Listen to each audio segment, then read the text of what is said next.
আসসালামু আলাইকুম এভরিওয়ান, কি অবস্থা? সবাই কেমন আছেন? আশা করি সবাই ভালো আছেন। আবার চলে আসলাম একটা নতুন ভিডিও নিয়ে। তো আজকের ভিডিওটা হলো রেস্টুরেন্টের জন্য কুরিয়ারে মাল আসছে, একটা পার্সেল, সেটা নেওয়ার জন্যই আমি এখন কুরিয়ারে যাচ্ছি। তো ভাবলাম তো একটা ভিডিও করে ফেলি, আপনাদেরকে সবাইকে দেখাই খুলনার আজকে কি অবস্থা, কেমন আবহাওয়া। এবং পরে গাড়িতে চড়ে চলে যাচ্ছি।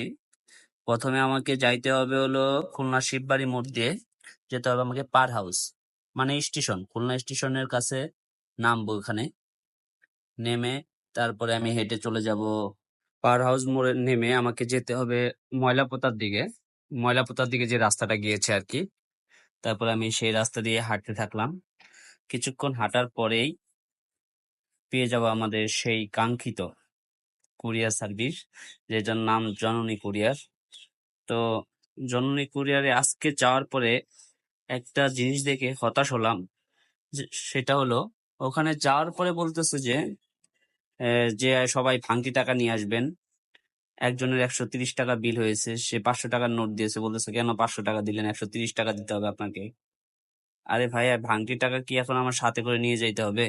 আপনি ব্যাংক থেকে নিয়ে এসে রাখবেন, আপনারা, আমরা টাকা দিব, আপনারা আপনাদের টাকা রেখে আমাদেরকে ফেরত দিবেন। আরে ভাই কোথেকে সবাই বলে ম্যানেজ করে দে আর সবাই তাহলে একই কি কথা। কত কি ভাড়াটা কি তাই বসে দিয়েছি বলেন 30 টাকা খুচরো কত? 01 উনি বলতেছে যে সবাইকে ভাঙতি টাকা নিয়ে আসতে হবে। তো আমাকে ফোন করে বলছিল যে আমার 150 টাকা ভাড়া। তো আমি 150 টাকা নিয়ে গিয়েছিলাম। ওখানে মাল খোঁজাখুঁজির সময় ওখানে যে যিনি ছিল উনি অনেকক্ষণ খোঁজার পরেও পাচ্ছিল না। তারপরে আমি খুঁজলাম এবং আমার নিজের মালটা আমি নিজেই পেয়ে গিয়েছি। পরে তাকে ডাক দিয়ে বলার পরে সে এসে রিসিপ্ট দেখে মিলিয়ে মালটা আমাকে যখন দিল, আমি প্রথমে পাতলাই মনে করেছিলাম যে বেশি ভার হবে না। তারপরে যখন আমি ঘাড়ে নিলাম তখন বুঝতে পারলাম আসলে জিনিসটা অনেক ভার। পরবর্তীতে মেন রোডের দিকে চলে আসলাম, এসে একটা রিক্সা নিয়ে রিক্সাওয়ালা আমাকে বললাম ভাড়া কত, সে 40 টাকা চাইলো। অন্য দিন 30 টাকা দিয়ে আসি, কিন্তু সে 40 টাকা চাইলো আজকে। পরে আর কিছু বললাম না, চলে আসলাম 40 টাকা দিয়েই। এবং আস্তে আস্তে রাস্তার চারপাশে কিছু ভিডিও করলাম এবং ভিডিও করতে করতে চলে আসলাম। এটা হলো পার হাউস মোড়, মানে খুলনা রেল স্টেশনের ওইখানে যে মোড়টা ওইটা, তার সামনেই শিববাড়ি, তারপরে নিউ মার্কেট।